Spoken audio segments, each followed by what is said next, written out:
വീണ്ടും ഒരു മഴക്കാലം കൂടി. ഈ മഴക്കാലം എന്ന് പറയുമ്പോൾ പൊതുവെ രാവിലെ നടക്കാൻ പോകുന്ന ഒരു കൂട്ടം ആളുകൾ എഴുന്നേൽക്കുമ്പോൾ തന്നെ ഈ മഴക്കോള് കാണുമ്പോൾ പുതപ്പെടുത്ത തലവഴി വീണ്ടും കിടന്നുറങ്ങും മിക്കവാറും. നമ്മുടെ നാട്ടിൽ നടക്കാൻ പോകുന്ന മിക്ക ആളുകളുടെയും ഈ നടത്തമെന്ന് പറയുന്ന ഈ വ്യായാമം ഒരു കൊല്ലം വളരെയധികം ദിവസങ്ങൾ മുടങ്ങിപ്പോകാറുണ്ട് മഴ കാരണം. ഈ മഴക്കാലത്ത് പൊതുവെ രോഗങ്ങളെല്ലാം തന്നെ കൂടും. ജീവിതശൈലി രോഗങ്ങൾ, പകർച്ചവ്യാധികൾ രോഗാണുക്കളുടെ വിർലൻസ് ഒക്കെ കൂടുന്നത് കൊണ്ടും കുറച്ച് പ്രശ്നങ്ങൾ കൊണ്ടുവരുന്നത് അത് വേറെ തരത്തിൽ കാണുക. പക്ഷേ ജീവിതശൈലി രോഗങ്ങളുടെ എല്ലാം തന്നെ കടുപ്പും കൂടും സാധാരണ. എല്ലാവർക്കും തന്നെ പ്രമേയം കൂടാറുണ്ട്. ഞാനത് കുറേ കാലത്ത് ഒബ്സർവ് ചെയ്തിട്ടാണ്. അതായത് ഈ തുടക്കം സമയത്താണ് വെള്ളം മാങ്ങയും ചക്കയെല്ലാം മിക്കവാറും റൈപ്പാകുന്ന സമയം. സോ പലരുടെയും ഭക്ഷണത്തിലേക്ക് അറിയാതെ മാങ്ങയും ചക്കയെല്ലാം കയറി വരും. അതോടുകൂടി പതുക്കെ ബ്ലഡ് ഷുഗർ കൂടാറുണ്ട്.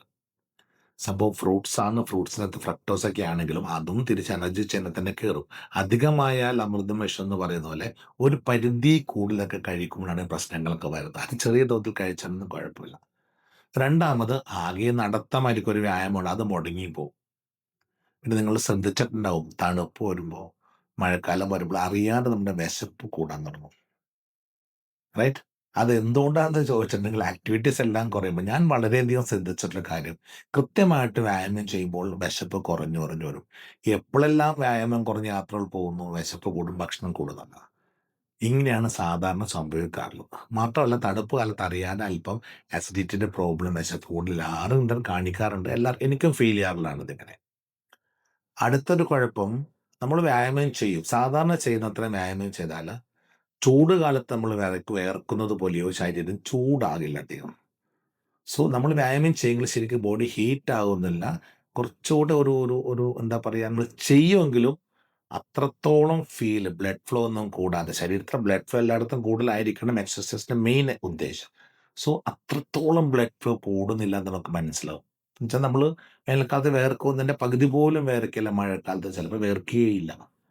പിന്നെ മിക്കവാറും മടി പിടിച്ചിട്ട് മുടങ്ങി പോകുന്ന പ്രശ്നങ്ങൾ. മാത്രമല്ല രാവിലെ വ്യായാമം തുടങ്ങുമ്പോൾ അവിടെ വിലങ്ങി, ഇവിടെ വിലങ്ങി, അവിടെ വേദന, ഇവിടെ വേദന, ഇങ്ങനത്തെ എയ്ക്സ് വേദനകളെല്ലാം തന്നെ കൂടുതലായിരിക്കും പൊതുവെ. നടുവേദനയോ മുട്ടുകാൽ വേദനയോ കഴുത്തോ എന്തെങ്കിലുമൊക്കെയാണ്. സോ ഈ മഴക്കാലം ശരിക്ക് ജീവിതശൈലി രോഗികളുടെ ജീവിതത്തിലെ വലിയൊരു ജംഗ്ഷനാണ്. കാര്യം ഞാൻ എപ്പോഴും പറയാറുള്ളൊരു കാര്യം, ഇരുന്നു പോയി, കിടന്നുപോയി. പിന്നെ തിരിച്ചൊരു എളുപ്പമല്ലാന്ന് പറയാം. ഓടി നടക്കുമ്പോൾ നമ്മളതൊന്നും അറിയില്ല.